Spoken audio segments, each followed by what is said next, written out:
Doctor बंदे बीतल बकरी का दाड़ चार छड़े। आज बड़ी तुहानू एक सवादी गल सुनाऊंगा, बड़ी हैरान कर सी किवें आंदा। मैं एक बारी ना कि बाबियां दी महफिल विच बैठो आ, उन्हां विच एक बाबा वो गल्लां बड़ियां पिया करे, गल करे बड़ी ओपरी जी जिहड़ी मनना च ना आवे। अगों सारे उन्हें आखन भाई ये तो बकूड़ आ, उस जेह्ड़े लोकां दा नां लिओ होना ना उस आखना दोरी कोई भादा लगे बहने आ। दो चार गल्लां उसने वक्रे वक्रे लोकां दी सुनाइयां। बंदे आखे वे कूड़ आ, उस आख्या कोई भादा लगे बहने आ। हूँ कोई गल अगों बंदे चुप कर वैन किस वेड़ा होंदा ही केड़ा घोड़े पीड़े खड़ोता ही बोट टुरी वंजिए वो जिन अगों पैर भरे चुप कर वैन। इतने विच एक बाबा बैठा ही निजाबत ना आई जाति दा संगरा ही अलालपुर। उसने आख्या ना वो जेड़ा भी आई रामा या शेरा या इधो गल सुने ना मेरी। उस आख्या निजाबती सुना। उस आख्या बा कोई एडी साइंस तरक्की या दिन कर गई है, कोई डॉक्टर इधीर पड़ गया भाई आ जेड़ा चक म्याना है इत्थों दा पौड़ी गा जमाना। पौड़ी जिन तुसा आदे उन्हें जुला कपड़े बुनने वाला पौड़ी जात जिहड़ी आई इन्हां दा ड्यूटी काम में आई ये खेस कपड़ा एक खड्डी विच बह के उन दे। उस आख्या वा आ चक्का मेना दा पौड़ी गई नहीं माना। उन्हें कोई नवी बीमारी आ गई फालज, उन फालज बने ओदा हेठला दड़ मरी गया, ओदियां लत्तां काम न करे।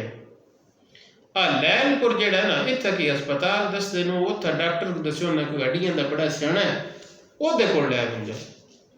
पौड़ियां ने मना चाह लिया वो लैके लैलपुर बंद रहा। लैलपुर फैसलाबाद का झटका ना आई, वो लैलपुर लैके लगे गए।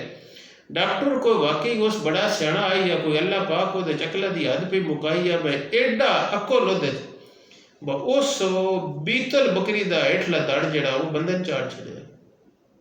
हुण वो पौड़ी खेरी मेरी दमी उन खड्डी च बाहर छड़ देन। पौड़ी रातां निमाशा पाउंदियां 5-6 हाथों कपड़ा होण लैंदा तो जो निमाशा पाउंदियां पौड़ी गड्डी लैके लगे होंगे इटो 4 सिर दुधा दे भी चोर लेंदे। जितने उस गल की तो अगला वगे उस आख्या निजाबता ये कूड़ आ। उस आख्या चक मैना को भद लगे बहने आके। हुण अगों उधे तो भी वंजींदा नहीं कोई नहीं आगस वो चुप कर गया। जितने चुप कर रहा है ना तो उतले बाबा निजाबत आदा मैं ये कूड़ मारे तू अगर जी हुण ताईं पे पढ़दा है हदीसां पे पढ़दा है इन करके जट्टा ने अगले की गल डकण दे के अटकड़ होंदी है ये फन होंदा है।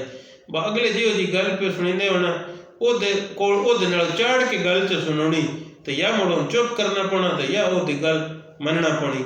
ये एक रौनक वाली शुगर वाली गल जहन चाहिए आखे बथवाने सुनाइए बाबे गल डकदे किवें आ तो जिथे खूही की लोड़ पौंदा वो उन्होंने नाल खोए किवें कर लेंदे हैं।